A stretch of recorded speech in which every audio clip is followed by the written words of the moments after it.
পানি খাইলে বলছে যা খাই তাতে।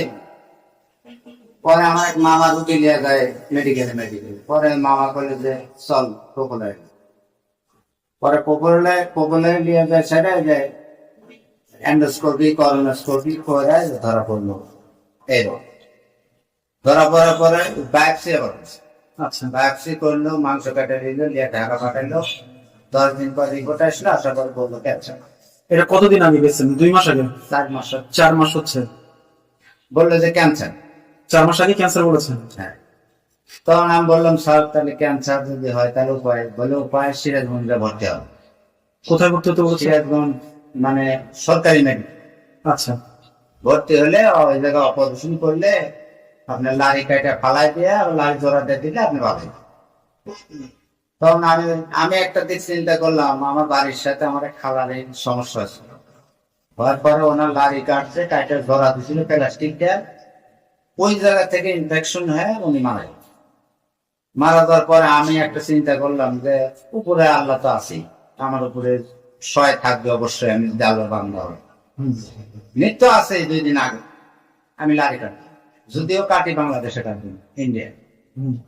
তখন আমি ভিসার জন্য অ্যাপ্লাই করলাম, করার পরে ফিঙ্গারও হয়ে গেল। এর মধ্যে যে দ্বন্দ্ববাজিটা ভিসা দিল। 5 আগস্টের দ্বন্দ্ব? হ্যাঁ, আচ্ছা দ্বন্দ্ববাজিটা ভিসা দিল না দিয়ে তখন আবার চলে আসলাম। আসার পরে তখন আবার মনে মনে চিন্তা করলাম যে উমরা করবো, সেটা আল্লাহর ঘর, যদি আল্লাহ আমার হজ কবুল করে আমি উমরা থেকে আসবো। আল্লাহ মাফ করার মালিক। হ্যাঁ করতেই পারে। আচ্ছা, আল্লাহ যদি মাফ করে তো করবে, না করলে আমি আল্লাহর পবিত্র মাটি খুঁজে আমি তো মারা গেলে তা তো বলতে পারবো যে আল্লাহ আমি বোঝাই গেছে। মানে একটা চিন্তা। হ্যাঁ খুব ভালো। আসার পরে আমি এই যে 10 তারিখে জানুয়ারি 10 তারিখে আল্লাহ যাবো। আচ্ছা আল্লাহ কবুল করুন। এর মধ্যে ওষুধ যেগুলো দেখলাম এগুলো চলছে অ্যালোপ্যাথি? ওষুধ বলতে খালি পাউডারটা, শুধু পাউডারটা চলছে? ওই পাউডার ছাড়া আর কোনো ওষুধ না। ওই একটা বড়ি দিছিল, হ্যাঁ 14টা বড়ি 1260 টাকা দাম, আমি একবারই খাইছি। একবারই খেয়েছে? হ্যাঁ, তারপরে আর যাইও না খাইও না। আর এই যে এগুলো আগলা রিপোর্ট দেখতেছে, হ্যাঁ এগুলা আমি মানে অনেক মেডিকেলে যোগাযোগ করছিলাম আচ্ছা যে কি বলে তারা এই যে অপারেশন করবে, পরে লারি কেটে লারি জোড়া দিবে। যে এইগুলা ডাক্তার আমার দেখলাম, যেগুলা ডাক্তারের কাছে আমি গেছি, হ্যাঁ টঙ্গীতে প্রাইভেট মেডিকেল, ছোট ছোট মেডিকেলে এসে ওরা এই এভেন্টিসাইডের অপারেশন করে, সিজারের অপারেশন করে। বললাম তাহলে এইগুলো ডাক্তার আমার লারি কেটে জোড়া দিবে, তাহলে আমার কি অবস্থা হবে? তারপরে আর আমি আগাই না আগায়া এই যে পিছিয়ে আসে এইভাবে আসি, আল্লাহর উপর ভরসা করে। এখন আমার এই ভাই সেদিন গেছিলাম, আচ্ছা বেড়াইতে গেছে, যা আমি এই রিপোর্ট দেখালাম, বললাম, বললো যে এটা কোনো ব্যাপারই না, তুই রাজশাহী আলো, আমি অমুক শুনতে দেবো নি, ইনশাআল্লাহ মাফ করার মালিক আল্লাহ, তুই খাইলে ভালোই। আর উমরা তো জানি এমনও আছে জমজম কূপের পানি খেয়ে অনেক মানুষ ভালো হয়ে গেছে, আল্লাহ মাফ করছে। আল্লাহর ইচ্ছা। তোরও তো হইতে পারে, আল্লাহ মাফ করতে পারে। আপনি কি কি সমস্যা অনুভব করছিলেন ডাক্তারের কাছে যাওয়ার আগে? সমস্যা এই মেডিকেলে যাওয়ার আগে সমস্যা ছিল হচ্ছে পেটের মধ্যে বেদনা করে। দেখা যায় তো মাঝ রাতের দিকে প্রচন্ড বেদনা হতো, এই ডান সাইড থেকে, মানে শিশার মতো হতো। আমি খুব সিকিউর পারতাম, পারার পরে আমার ওয়াইফ সেই মেডিকেল হ্যাঁ লয়ে দৌড়ায় যাইতো, ওরা 5-6টা ইঞ্জেকশন দিত, ব্যথা থেমে যেত, আবার বাসাতে। একদিন এরকম ফজর আজান দেওয়ার সময় খুব বেদনা উঠলো, মানে আর সইতে পারি না। হ্যাঁ বিল্ডিং এর 6 তলা থেকে নিচে নামবো এই বলমর গাড়ি। আচ্ছা তখন লয়ে গেল, লয়ে যে ইম্পেরিয়াল এক মেডিকেল আছে তার সাথে গল্প, হ্যাঁ ওই মেডিকেলে লয়ে গেল। লয়ে যাওয়ার পরে কয়টা ইঞ্জেকশন দিল, দিয়ে করলে যে গ্যাস্ট্রিকের ওষুধ টষুধ দিয়ে করলে যান ভালো। যা বাসার যা 12টার দিকে আবার বেদনা শুরু, দুপুর 12টায়। পরে আবার মেডিকেলে আনবে, আইনা ওরা আলট্রাসাউন্ড করে 76 আর রাতের মধ্যে অপারেশন করলাম, না হলে লাইফ এটার মরে এত কান্দাকাটি শুরু করলো। পরে আইনা ভর্তি করলো, সন্ধ্যে 7টা বাজে অপারেশন করলো। অপারেশন করে কাইটা সেটা দেখে লারি নাই, মানে এভেন্টিসাইডের যে লারি মোটা, ওই মোটাটা নাই, একদম চিকন লারি। তখন ডাক্তার আমাকে জিজ্ঞাসা যে লারি কই, মানে আমার তো এই মাজার থেকে এবং তো অবশ করছে, উপর টুকু অবশ করেনি।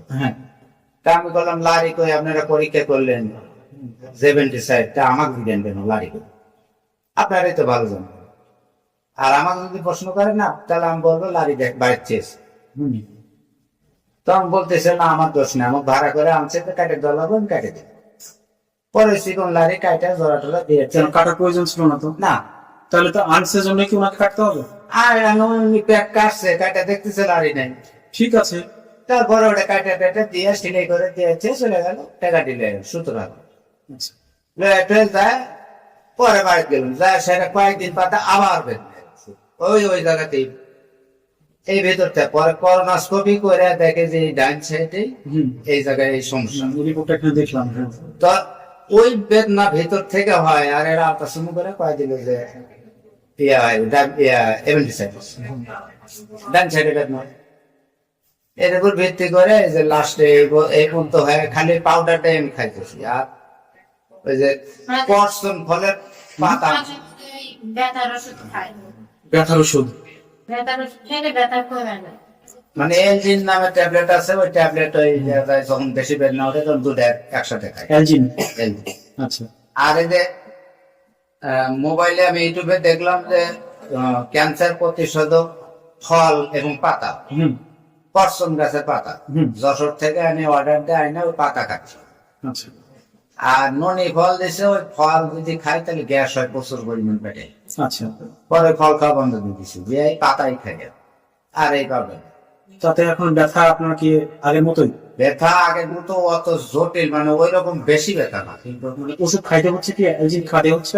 একদিন খাই মাসে দেখা যায় 2 বার, 1-2 বার যদি বেশি ব্যথা। ব্যথাটা কখন বেশি হয়? রাতে রাত্রে বেশি হয়। রাত্রে বেলা শরীরে দেখা যায় 12টা-1টার দিকে ব্যথা হয়। আর সারাদিন যে ব্যথা হয়, ব্যথা মনে হয় না যে ব্যথা আছে। আচ্ছা। এটা আমি বুঝতে পারিনি, কিন্তু রাতে শরীরে ব্যথা অনুভব। আর ব্যথা এই যে জায়গায় সমস্যাটা, এই জায়গায় সারাক্ষণই ব্যথা, কিন্তু মানে শোয়ান আচ্ছা। শয়ে থাকার মতো, এই জন্য আমি শয়ে গেছি। আচ্ছা। কালকে রাত্রে বেলায় এই নাভির চতুর্মূলতে প্রচন্ড ব্যথা। আচ্ছা। পরে 12টার দিকে একবার বাথরুম হওয়ার পরে গায়ে ব্যথা গেছে। আর এই পাউডার আমার পুড়ে গেছে, 2-3-4 দিন ধরে পুড়ে গেছে, আর খাচ্ছি না। আচ্ছা। বগুড়া ছাড়াই পাউডার পাওয়া যায় না, আর খাচ্ছি না। আর হজম তো দেখি মাশাআল্লাহ সবই হয়, কারণ মাছ মাংস গরুর গোস্ত যা খাই সবই হজম হয়। হজমের সমস্যা হচ্ছে না? হজমের কোনো সমস্যা হয় না, সমস্যা হচ্ছে মুখে কোনো রুচি নাই আর স্বাদ নেই। গ্যাস হচ্ছে না অনেক? হ্যাঁ গ্যাস হয়, ঝাল মানে তরকারি দেওয়া 2 দিন ভাত খালি গ্যাস হয়ে যায়, তারপরে আবার ঝাল খাবে। আর গ্যাস্ট্রিকের ওষুধ রাতে একটা সকালে একটা খাই। আচ্ছা। আর মানে মুখে যে একটা স্বাদ বা গন্ধ খাবারে, এগুলো কিছু করে খালি পেটের খিদা যা আসে তাই খাই। আর মাছ বলতেই খাইতে পারে না। আচ্ছা। কেমন যেন একটা গন্ধ হয় মাছ। রাইতে ঘুম হয় না, আর রাতে ঘুম হয় না। রাইতে ঘুম হয় না, গা চুলকায়, আর ওই ব্যথাটাই। এই 3টে জিনিসই সমস্যা, আর না কোনো সমস্যা। সমস্যা তো বড় ধরনের সমস্যা ভিতরে আছে, কারণ বাইরে বোঝা যাচ্ছে 3টা সমস্যা, তাই না? ঘুম হয় না। এই যে এখন আমি বসে আছি, খুব ঘুম ধরছে, কিন্তু ঘুম আসবে না। বালিশে মাথা দেবো ঘুম ঘুম হবে না। না। চুপ মেরে শুয়ে থাকি, থাকতে থাকতে দেখা যায় যে কোন সময় মানে আমি ঘুমাইছিলাম, মানে আধা ঘন্টা পর জাগনা পেয়ে যাই, দেখি যে আমি কোন সময় মানে ঘুমাইছিলাম, কিন্তু ঘুম যাইছে এটা মনে হয় না। আচ্ছা। এই ঘুমের বড়ি খায় ঘুমায় নেব মাঝে মাঝে। যখন দেখা যায় যে আমার মাথা এলোমেলো হয়ে যাচ্ছে, কাজ করতেছে না, তখন ঘুমের বড়ি খায় ঘুমাবে। এটা ঘুম আসছে না কতদিন থেকে? তাও অনেক দিনে। 2 মাসের উপরে। 2 মাসের উপরে এরকম হচ্ছে। আর চুলকানি প্রচুর। কিন্তু চুলকানি দেখা যাচ্ছে না? না, দেখা যাচ্ছে হলে খুব সিরেন দেয়। ওখানে দেখা যাচ্ছে। হ্যাঁ। ওখানে কেমনটা বের হয়েছে? এই যে ঘামাচির গোটার মতো। ঘামাচি কোটার মতো। ওর মধ্যে পানি আছে? পানি আছে, পানি আছে। ওই নতুন যেগুলো বার ওগুলো পানি, যেগুলো পুরাতন দেখা যায় যে ওটা সাদা হয়ে গেছে, চামড়া তুলে গেছে, আচ্ছা। আচ্ছা। ওগুলো সাদা হয়ে আছে, চিহ্ন। ওই ভুসির মতো বের হচ্ছে হ্যাঁ। তখন? সারাক্ষণ মনে করেন আমার চুল যাইতেই হয়। ও। আর কি কি সমস্যা হয়েছে? আর সমস্যা যেমন মুখে রুচি একদমই নাই, আচ্ছা। কিন্তু পেটে খিদে প্রচুর, আচ্ছা। মানে খাইতেই পারি না। এই যে গেছিলাম ভাইয়ের বাসার, মাছ দিয়ে ভাত রাঁধছিল, আমি ডাল দিয়ে ভাত খাইছি, মাছ তো খাই না। আল্লাহর অশেষ মেহেরবানি যে আল্লাহ একটা কথা বলেছেন যে আমি কোনো মানুষকে জুলুম করি না, কারো উপরে জুলুম করি না। এই কথাটার অর্থ হচ্ছে যে আপনার যে যত রোগী আসুক না কেন, এই রোগের চিকিৎসা রয়েছে, হয় আমার কাছে আছে না হলে অন্য কোথাও আছে, একজনের কাছে সব থাকবে না। তো সেই হিসাবে আমরা এটা জানি যে আল্লাহ চিকিৎসা ব্যবস্থা দিয়ে রেখেছেন, না দিলে দুনিয়াতে যদি রোগ পাঠাতো তাহলে জুলুমকারী হয়ে যেত আল্লাহ। তো আল্লাহ তো জুলুমকারীর মধ্যে না, এই আশাতে আমরা বলতে পারি ইনশাল্লাহ ঠিক হয়ে যাবে। আর একটা ব্যাপার হচ্ছে যে আমি দীর্ঘ প্রায় 16-17 বছর থেকে এই প্রোগ্রামগুলো নিয়ে কাজ করি, ক্যান্সারের উপরে বা জটিল যেগুলো বা আপনার বিদেশ থেকে যারা ফেরত আসছে ওখানেও কাজ হচ্ছে না, এদের উপরেই কাজ বেশি করা হয় আমার। তো এই ক্ষেত্রে আপনাকে আমি বলবো যে ধৈর্য ধরতে হবে, আল্লাহর উপরে বিশ্বাস রাখতে হবে, সাহস রাখতে হবে। এই বিষয়গুলো যদি আপনি মেনটেন করতে পারেন, আর সেবা যত্নের ব্যাপার যেটা বলা হবে সেটা যদি মেনটেন করতে পারেন, মেনে চলতে পারেন, খাবার দাবারের যে রুটিনটা দেবো সেটা যদি, একদিনে তো সব হবে না, আস্তে আস্তে শুরু করতে হবে। তো এগুলো যদি আস্তে আস্তে সব ফিল আপ করে ফেলতে পারেন, আল্লাহ চাহে তো এটা কোনো ব্যাপার না। হ্যাঁ, ইনশাআল্লাহ এটা কোনো ব্যাপার না। তো আমরা আশা করছি যে আপনি ইনশাআল্লাহ ঠিক হয়ে যাবেন। ইনশাআল্লাহ। হ্যাঁ, তো তো আমার এই এই এই যে ডাক্তারের কাছে এটা ধরা পড়ছিল, জি, এই ডাক্তারকে আমি বলছিলাম যে স্যার আমি কি খাইতে পারবো আর কি খাইতে পারবো না। উনি আমার বলছিল হালাল যা খাবার আছে সব খাবেন। মানে উনি জানেন যে আপনি আর ফিরবেন না, এই জন্য কথা হ্যাঁ, উনি বলছে যে হালাল খাবার যা আছে সব খাবেন, কোনোটা না। যেরকম মিষ্টিটা আপনার জন্য হারাম, মিষ্টি তো আমি এমনি খাই না স্যার, আগে থেকে।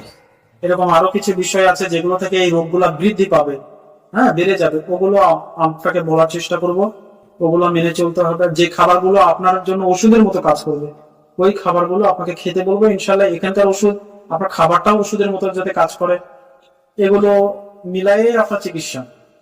এখন কেন হয়েছে সে বিষয়গুলো নিয়ে একটু পরে পর্যালোচনা করছি, যে কেন আপনার এটা হলো, এই কেনটা আমার বের করতে হবে, তারপরে ওষুধ। কারণটা আমাকে জানতে হবে কেন হয়েছে আপনার, নইলে কারণটা রেখে দিয়ে যদি ট্রিটমেন্ট করি আমরা তাহলে ভালো হবে না, তাই না?